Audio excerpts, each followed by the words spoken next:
સુરતના પલસાણા વિસ્તારની ઘટના. Story report by Bhavesh Rana. મારું નામ મહેશ ધમીધર નાયકા છે. ત્યાર મેં ઘરે હતો, પણ ઘરે હું ઊંઘ્યો હતો. ત્યારબાદ મારો ભાઈ ઘરે જ હતો ને ઘરે મારા ભાઈને પેલી છોકરીઓ બોલાવાવી.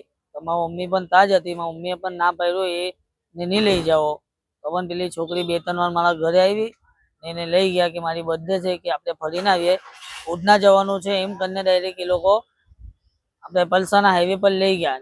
ને એના પલસાણા હાઈવે પર ગાડી ડ્રાઇવિંગ આવડતી નથી. હાઈવે પર કોઈ દિવસ ડ્રાઇવિંગ કરી બી નથી. વેસમા ગામ પોલીસ ચોકી નાયરા પેટ્રોલ પંપની સામે એક્સિડન્ટ થયું છે. ગણેશભાઈ ધનસુખભાઈ રાઠોડ, એની ઉંમર છે 19. ટેમ્પો ચાલક જ્યારે સ્પોટ પર એક્સિડન્ટ થયું ને તો એને માર્યો ને પેલા પબ્લિક લોકોએ, તો ત્યાંથી એ ભાગી ગયો. કાલે હું ત્યાં ગયેલો હતો વેસમાં, તો મને ત્યાં એવું સાંભળવામાં આવ્યું છે કે ટેમ્પો ને એનું લાયસન્સ બધું જમા કરેલું છે.